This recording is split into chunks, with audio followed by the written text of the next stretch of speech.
Welcome back to Movies TV Mad. Of course, you can follow me on Twitter at Movies TV Mad. And welcome to Wednesday's edition of the Doctor Who Daily.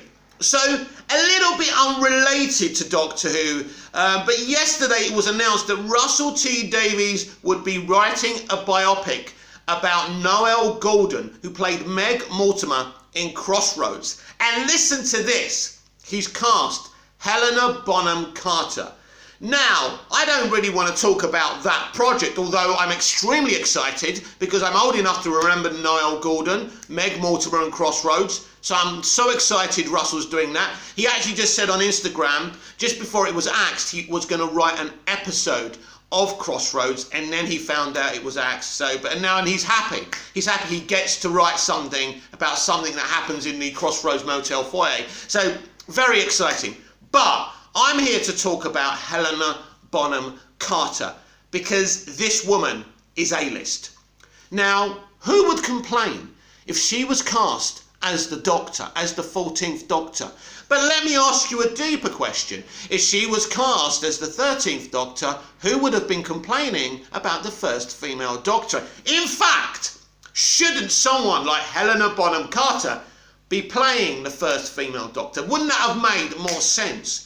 An iconic actor, a classy person, a talented person. Yes, she's A-list, and we always say don't go for well-known people to play the Doctor. But so what? Christopher Eccleston was well-known, Peter Capaldi was certainly well-known, and they did quite well, right? But I don't think Helena Bonham Carter and Chris Chibnall would have seen eye to eye because the lazy character or non-characterisation of our 13th Doctor is fucking criminal. It's not on Jodie's part that it's criminal because Jodie, you can see how much she's loving doing it. She's proud of it. The performances, she's trying so hard, and there's nothing there, and that's a shame. So yeah, I mean, if he can get Helena Bonham Carter to play Noelle Gordon, who could he get to play the 14th Doctor? I think we are heading down this A-list kind of direction, and I think, why not Helena Bonham Carter? What kind of Doctor would Helena Bonham Carter be? Well, a fucking amazing one. Helena Bonham Carter is a brilliant actress. She really is. I've seen her in so many different roles, putting on different accents, you know, bringing forth different characterizations. If you want personality in the Doctor, Helena Bonham Carter could be the one to inject in life into Doctor Who. Some people could even ask the question, could Helena Bonham Carter save Doctor Who?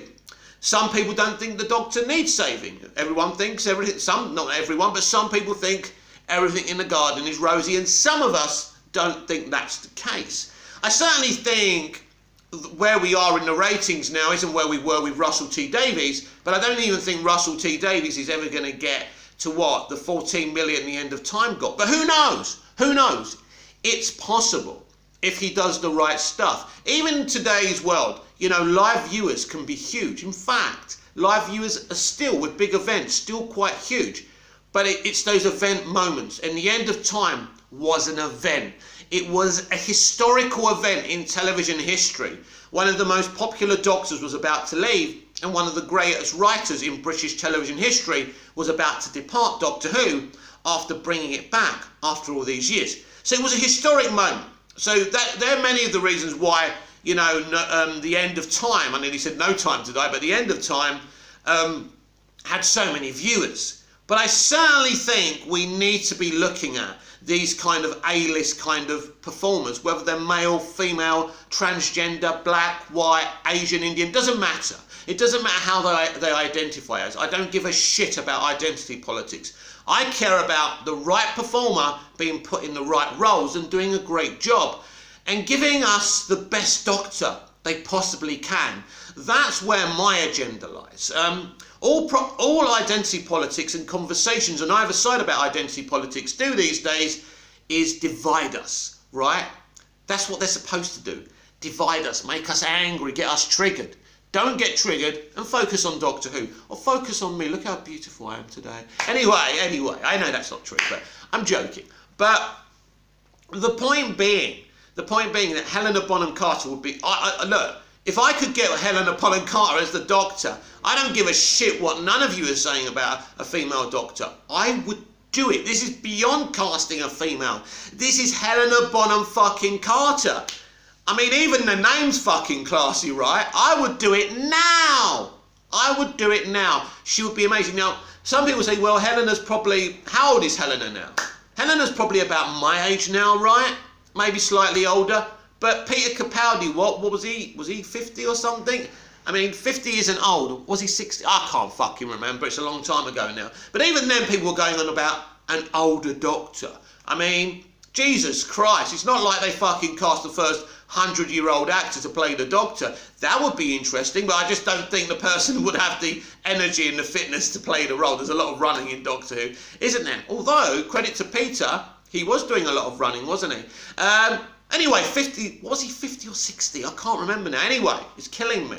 Because that means he's a little bit older than I am now, and that's because I'm 49, and everyone was going mad about an older Doctor. Jesus Christ, 50 years old ain't fucking old. I know to some of you young ones it is, but fuck you, right? You'll be 50 one day. Anyway, so yeah. I mean, that casting that Russell's done for Noelle Gordon, I just thought, wow, if you can get Helena Bonham Carter there, why can't he get her to be the next Doctor? And actually, this is going to make a lot of sense now, that this could be the person. And everyone's going to be adding 2 and 2 and getting 600, as I am now. But this could be the person who's the next Doctor, or just as epic of a casting for the 14th Doctor. So it's interesting. And so I would imagine this Noelle Gordon epic biopic will be, I think he's going to start writing it now, and I think it will be shot next year. It will be shot way before he does anything for Doctor Who, and it won't interfere with Doctor Who. But a very busy man. He's just getting his last elements of work in that's unrelated to Doctor Who, and then he'll be focusing on the Doctor, and quite right too. So that's exciting. So Helena Bonham Carter is a very... What I like about Helena Bonham Carter, opposed to Jodie Whittaker, she's an actor of variety and nuance. And look, I like Jodie Whittaker. She's a good actor. She can convince you. But she's not Helena Bonham Carter. She doesn't have the variety and the nuances in performance that Helena Bonham Carter has. Very few actors of any identification have got what Helena has got. She's a very, very talented person. She's amazing. Go and see her in Burton's Alice in Wonderland. Oh my fucking God. She's sensational. The woman is special. The woman is special. And don't give me all this shit about nepotism and her being married to Tim Burton. Obviously, that gave her a helping hand. But she's still got the talent. This woman is ultra talented. I think, when I think about all the works that she's done, she would be perfect for the Doctor. This would be a very clever piece of casting. It would be the second woman in a role to play the Doctor. And maybe there will be a form of kind of representation and inclusion there. But ultimately, you shouldn't really care about the gender or the identity of the person playing this character, as long as it's the right casting. I think about Jodie Whittaker, and I just don't think she has it to play a character like this. She's done her best. She's given some good performances. Her performances are inconsistent. I would never have cast her. But then no other actress was ever going to work with Chibnall apart from someone that had already worked with him and lauded him and think he's some kind of Don. And not many people probably think Chris Chibnall's much of a Don. So that's how he could get away with not really doing much with her characterisation. And he wouldn't have got away with that with Helena Bonham Carter. So if Russell is going to go this way, and it wouldn't surprise me if he does, or someone as epic as Helena, but the more I think about Helena, the more perfect she is. She was born to play the Doctor.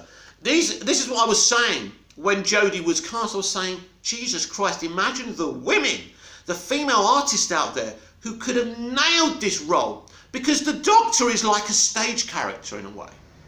You play the Doctor like you're on stage, like you're doing Shakespeare a bit. You move your arms about. It's all theatre, isn't it? That's what I like about the Doctor. That's why I've always wanted to play the Doctor. Because listen, there are no rules about playing the fucking Doctor. The Doctor is an extrovert. right? The Doctor's intelligent. Something we haven't really seen from Jodie's performances. I'm not saying Jodie isn't intelligent herself. I'm saying she hasn't played that element of the Doctor, the intelligence of the Doctor having all this knowledge. And that's a shame. Helena Bonham Carter would be the perfect Doctor. And if this is Russell T Davies' next move, if this is Russell T Davies' 14th Doctor, then take my money now, Russell. This has been the Doctor Who Daily. I'm Mick, your host with the most. Just ask your girlfriends and your wives. Like, share, comment, subscribe. Hit the notification bell so you never miss this perfection. And I'll see you again tomorrow with even more Doctor Who Daily. Until then, goodbye. I've just noticed something. I've got this sleeve rolled up, but this one's not rolled up. Well, I'm not doing the video again. See you tomorrow.